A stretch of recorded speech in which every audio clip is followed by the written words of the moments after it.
Integrated cold storage కనిపిస్తుంది. పులివెందుల అన్నది అరటికి సంబంధించి రాష్ట్రంలోనే అత్యధిక సాగు చేస్తూ ఉన్న ప్రాంతం ఏదైనా ఉంది అని అంటే అరటి సాగులో పులివెందుల రాష్ట్రంలో నెంబర్ 1.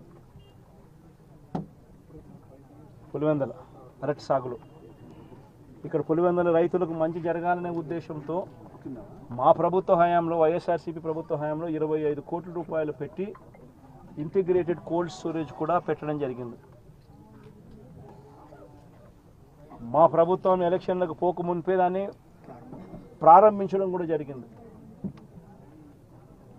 ఎంత దారుణమైన పరిస్థితి ప్రభుత్వంలో ఉంది అని అంటే కనీసం దానికి యూజర్ ఏజెన్సీని టెండర్ పిలిచి యూజర్ ఏజెన్సీని ఐడెంటిఫై చేసి యూజర్ ఏజెన్సీకి దాన్ని అప్పచెప్పి కనీసం దాన్ని వాడుకలేకి కూడా ఈ ప్రభుత్వం తీసుకొని రాకుండా ఈ ప్రభుత్వం నడిపిస్తూ ఉంది అని అంటే వీళ్ళకి రైతుల మీద ఎంత కపట ప్రేమ ఉంది అని చెప్పడానికి ఇంతకన్నా నిదర్శనం అవసరం. అక్కడే గన యూజర్ ఏజెన్సీని గన ఇచ్చి ఉండింటే 500 మెట్రిక్ టన్నులకు సంబంధించిన సామర్థ్యం ఆ కోల్డ్ స్టోరేజ్లో ఉంది కాబట్టి యూజర్ ఏజెన్సీని గన పెట్టి ఉండింటే ఆ యూజర్ ఏజెన్సీ అరటికి సంబంధించిన కొనుగోలు చేసేవాడు. వీళ్ళు రైతన్నలు ఆ యూజర్ ఏజెన్సీ అక్కడ పనిచేస్తూ ఉంది కాబట్టి వీళ్ళైనా కూడా అక్కడ పెట్టుకునే పరిస్థితి ఉండేది.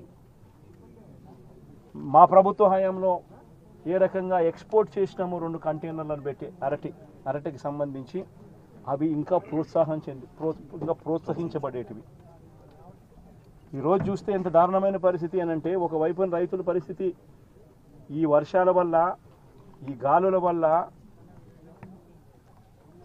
ఇటువంటి దారుణమైన పరిస్థితి ఒకవైపున ఉంటే మరోవైపున రేటు చూస్తామా అంటే నెల కిందట 26,000 పలికిన రేటు ఈరోజు 9,000 రూపాయలకు పడిపోయిన పరిస్థితులు చూస్తూ ఉన్నాం. 9,000 కూడా కాదు, ఇంకా 9,000 కూడా కాదు సార్, ఇంకా తక్కువ అంటున్నారు. వ్యాపారస్తులు ఎంత అంటే బండి పంపరు సార్. ఈరోజు 9,000 కాదు 6,000 అని చెప్తున్నారు రైతులందరూ. ధర పడిపోయిన పరిస్థితులు కనిపిస్తూ ఉన్నాయి.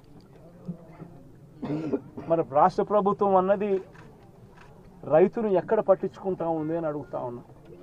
ఇట్లా మిర్చి పంట అయినా అదే పరిస్థితి, ధాన్యం కొనుగోలైనా అదే పరిస్థితి. 300 నుంచి 400 రూపాయలు పర్ టన్ను రైతు నష్టపోయిన పరిస్థితి. మిర్చికి 11,800 రూపాయలు కొనుగోలు చేస్తామన్నారు. ఇంతవరకు 1 కేజీ కొనుగోలు చేయాలి ఒక రైతు దగ్గర నుంచి. పెసర పరిస్థితి అదే, శనగల పరిస్థితి అంతే, మినుముల పరిస్థితి అంతే, కందుల పరిస్థితి అంతే. ఏ పంటకు ఈరోజు కనీస గిట్టుబాటు ధర రాని పరిస్థితిలో ఈరోజు రైతన్న వ్యవసాయం చేస్తూ ఉన్నాడు. రైతన్నలకు చీనీ చెట్లకు సంబంధించి గతంలో ఎప్పుడు చూడని రేటు వైఎస్ఆర్సీపీ హయాంలో రేట్లు వస్తే టన్ను ₹1,00,000 ₹75,000 అమ్మిన రోజు నుంచి చూస్తే సూట్ అనేది లేకోకుండా కమిషన్ అనేది లేకుండా కొనుగోలు చేసే పరిస్థితి గతంలో ఉంటే ఈరోజు 23,000, 15,000, 18,000.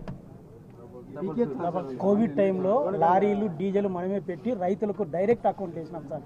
12 కోట్ల రూపాయలు రైతులు డైరెక్ట్. అరటి రేటు మన కోవిడ్ లో రేటు ఉంది సార్. లారీలు మనమే దారుణంగా